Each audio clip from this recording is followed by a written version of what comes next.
আমরা একটু সাভারচন্দ্রা মহাসড়কের খবর আপনাদের জানাতে চাই। দর্শক, আমাদের সহকর্মী নাজমুল হুদা আমাদের সঙ্গে যোগ দিবেন। সকাল থেকেই সেখানকার খোঁজখবর তিনি রাখছেন। নাজমুল, একটু জানাবেন মহাসড়কে যাত্রীদের চাপ কেমন, ঘরমুখী মানুষের ভিড় কেমন দেখছেন, একটু বিস্তারিত জানাবেন আমাদের।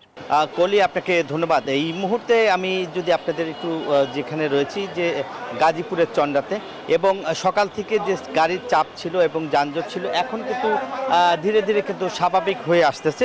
এবং আপনার সড়কের যে চিত্রটি আপনারা দেখছেন যে আগে যেমন ঘন্টার পর ঘন্টা যানজট ছিল, সেই চিত্র এখন কিন্তু সেই চিত্রটি আসলে নেই। এবং আমরা যদি আপনাদের একটু ঢাকা জেলার যে গাজীপুরের যে হাইওয়ের যে অতিরিক্ত পুলিশ সুপার, আমরা একটু তার সাথে কথা বলবো যে তিনি আছেন এবং তার কাছ থেকে একটু বিস্তারিত জানবো যে এই মহাসড়কের এখন কি অবস্থা। যদি একটু মহাসড়কের অবস্থা সম্পর্কে আপা আপনার সাথে একটু কথা বলতে চাই যে এই মুহূর্তে মহাসড়কের কি অবস্থা দেখছেন, এখন কি স্বাভাবিক কি না? এই মুহূর্তে মহাসড়ক অবস্থা অনেকটাই ভালো। এখন আপনারা দেখতে পাচ্ছেন যে গণপরিবহনগুলো সবই সচল আছে। সব সর্বশেষ এখন অবশ্যই ভালো।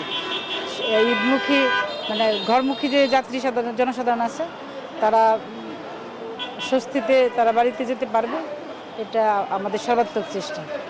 অনেক ধন্যবাদ আপনাকে। যেমনটি বলছিলেন যে হাইওয়ের যে এডিশনাল এসপি তিনি আসলে বলছিলেন যে সড়কের অবস্থা এই মুহূর্তে যদি আপনাদের দেখাতে চাই যে মহাসড়কে কিন্তু ধীর গতিতে গাড়িগুলি চলছে এবং যাত্রীও কিন্তু তেমন একটা দেখা যাচ্ছে না। এবং ধীরে ধীরে কিন্তু সকালে যেমন চাপ ছিল, গাড়ির প্রচুর চাপ ছিল, বিভিন্ন রোডে কিন্তু যানজট ছিল, এখন কিন্তু আপনার যদি একটু দেখাই যে প্রচুর গাড়ি রয়েছে, তারপরেও কিন্তু গাড়ির গতি রয়েছে যে ধীর গতিতে গাড়িতে চলছে। এবং এখন পর্যন্ত আমরা যতটুকু দেখেছি যে ঢাকা আরিচা মহাসড়কের কিন্তু একই রকমের অবস্থা, সেখানকার চিত্র এবং নবীনগর চন্দ্রা মহাসড়কের অবস্থাও কিন্তু এখন স্বাভাবিক। এবং ঢাকা টাঙ্গাইল মহাসড়কের যে সড়কটি রয়েছে সেই সড়কেরও অবস্থা কিন্তু ধীরে ধীরে ভালো হতে চলছে। এবং যেহেতু ঈদের পরিবারের সাথে ঈদ করতে কিন্তু যারা বাড়িতে যাচ্ছেন এবং পরিবারের সাথে ঈদ ভাগাভাগি করে নিতে যে সড়কের যেই গত 2 দিন ধরে যে চিত্রটি ছিল সেটি কিন্তু এখন ভিন্ন এবং